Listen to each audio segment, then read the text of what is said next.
Por que pobres têm tantos filhos? Por que casais de pessoas que têm uma renda baixíssima têm tantos filhos? Muitas coisas devem ser levadas para a gente tirar esse tipo de conclusão. E lembrando aqui que a frase que pobres deviam ter menos filhos, ou dependendo da situação, às vezes nem ter, não é uma questão de controle de natalidade, sim de bom senso. Existem muitas pessoas que querem ter filhos apenas por ego, porque é bonitinho, ou por inveja, porque o outro tem filho e você quer ter também, você não quer ficar para trás. Mas, gente, cuidar de uma criança, ainda mais nos dias de hoje, requer muita habilidade, muita condição financeira, questões até intelectuais para você poder treinar essa criança.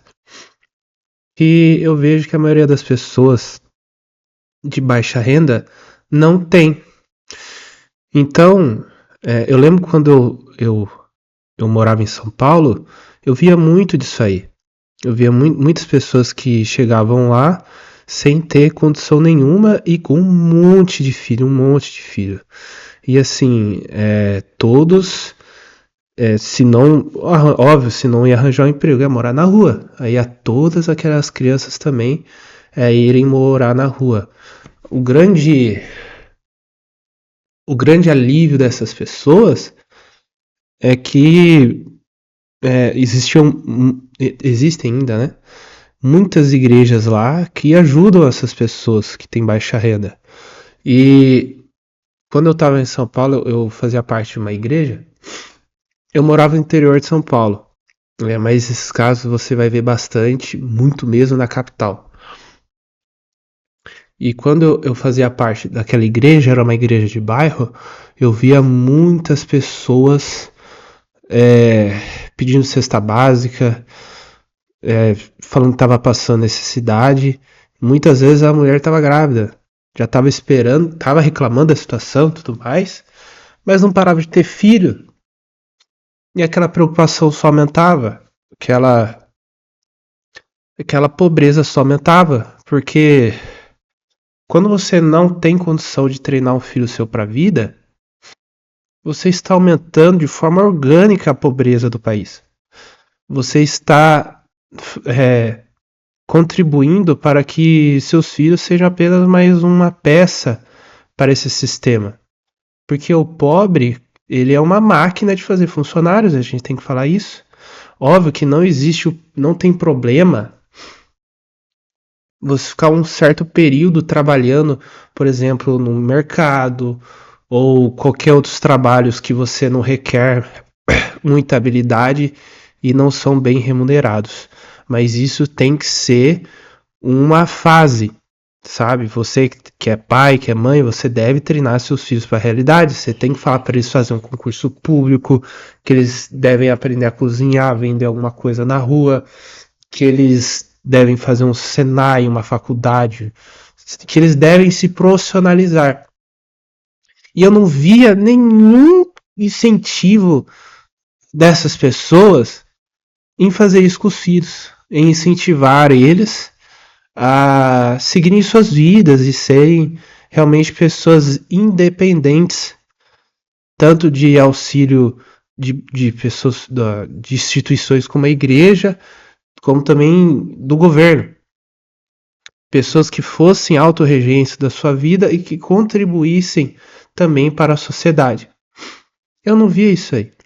E muitas das vezes, quando eu trabalhava em trabalhos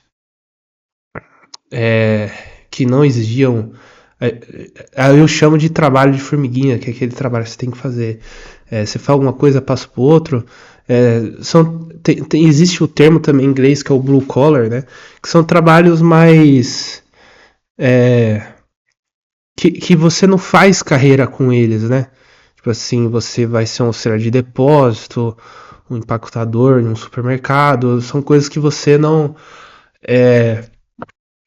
você vê bastante dessas pessoas também lá.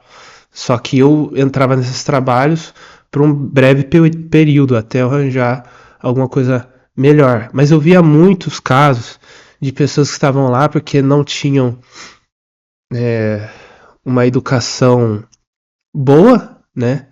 uma educação que eles pudessem ficar lá por um tempo e depois procurava coisa melhor, e que normalmente as pessoas tinham muitos filhos. Aí eu vou perguntar, e tinham pessoas que eram novas, assim, 30 anos, 40 anos, já era avô. Aí eu perguntava, nossa, mas com que idade você casou? Ah, casei com 16, 17. Gente, duas pessoas menores de idade casando e tendo filhos, deixando de se profissionalizar, e nunca eram só, nunca eram só, eram vários, vários. E a pessoa, ela se autocondena. No caso do homem, por exemplo, ele fica a vida inteira pagando pensão. E fora os casos dos caras que não pagam pensão. E, então é uma coisa assim, é surreal. É uma coisa que você entende um pouco também, porque o Brasil ele tá numa situação tão problemática, porque o problema do Brasil não é político. Olha que coisa. O problema do Brasil não é político, é familiar. Familiar. A família está desestruturada e quando a família não está bem organizada, o país fica desorganizado. Então, são coisas que você tem que levar em consideração antes de ter um filho. Se você consegue bancar ele, se você tem um filho, para você ter um outro, você tem que pensar, planejar bem, porque onde um come bem, dois comem mal, e você acaba pegando esse seu filho que tem uma vida boa, né, uma condição boa, você colocando mais um, você vai deixar ele totalmente à mercê de serviços perigosos até. Então tudo isso deve ser levado, tudo isso deve ser levado. Nossa, meus pais, pra gente ter um cachorro, a gente pensou muito. Imagina o que as pessoas não deviam planejar e pensar para ter filhos, sabe? E a pessoa nunca tem um, é sempre 4, 5, 6. Sempre é um monte. E acaba. Essas crianças mais para frente acabam, se não sobem na vida, se profissionalizam, acabam pegando serviços assim no submundo, né? Crimes, serviços ilegais, que são crimes, né? Então, isso tem um impacto enorme na sociedade. Então, se você quer ter filho, planeje bem, planeje bem. E, mas eu tive por acidente. Mas, gente, tem SUS. O pessoal fala que, eu tive filho por acidente porque eu não tinha conhecimento. Isso é mentira. O SUS tem preservativo, tanto para homem quanto para mulher. Existe o planejamento familiar, onde eles vão te ensinar métodos contraceptivos, né? Existem a cirurgia, que ainda mais para um casal é melhor que o homem faça, porque para ele é mais fácil de recuperar. 2 dias ele já pode voltar a trabalhar, ele faz a cirurgia, ou até menos, né? Dependendo de cada organismo, mas dependendo de alguns homens, né? Fez a cirurgia, o cara até volta andando. Para a mulher é muito mais é pior fazer esses métodos de, de fazer para não ter filho, esqueci o nome agora. Vasectomia. Para a mulher é mais incisiva, é uma coisa que pesa mais, para o homem não. Então, o homem ele consegue fazer isso, ele consegue depois trabalhar, pegar um serviço melhor para sustentar a casa, e muitas vezes as pessoas não levam isso em consideração. E para piorar, muitas vezes esses lares têm muita briga, tem muito conflito. Então, além da pessoa não planejar o filho, bota ele em uma situação, em um lar violento, em um lar onde não existe paz. E olha o que acontece, muitos casos, tanto na terapia quanto em conhecidos que eu ouvi falar, de histórias, né? Às vezes os pais jogam a culpa nos filhos. Porque eu não queria ter tido, porque filho é coisa ruim. E isso acaba traumatizando a criança. E depois ficam pedindo netos, né? E óbvio que muitas vezes o filho não vai querer dar isso. Porque ele tá traumatizado. Você falou a vida inteira que ele não presta e tudo mais. Agora você quer falar que filho é bom só para ele te dar um neto? Isso é puro egoísmo. Então se planejem bem.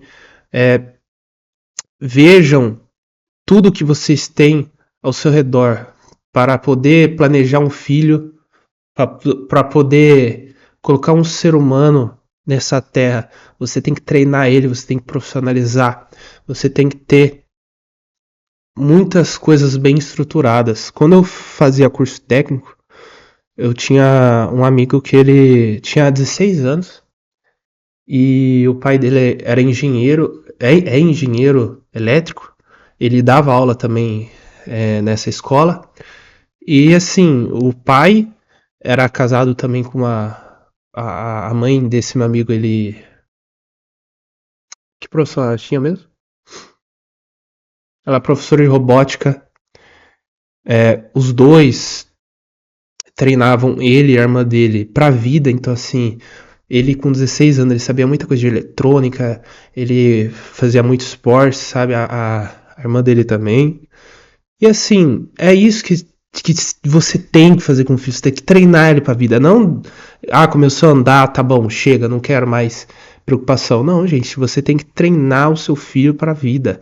E muitas vezes, essas pessoas ainda de baixa renda, eles não conseguem ter isso porque eles também não têm o QI elevado para tal coisa. Eles também não se profissionalizaram, eles muitas vezes não terminaram nem a escola. Então, veja tudo essas questões profissionais primeiro, antes de você colocar uma criança no mundo, tá? Eu lembro a frase de Machado de Assis: não tive filhos, não transmiti a eles o legado de nossa miséria.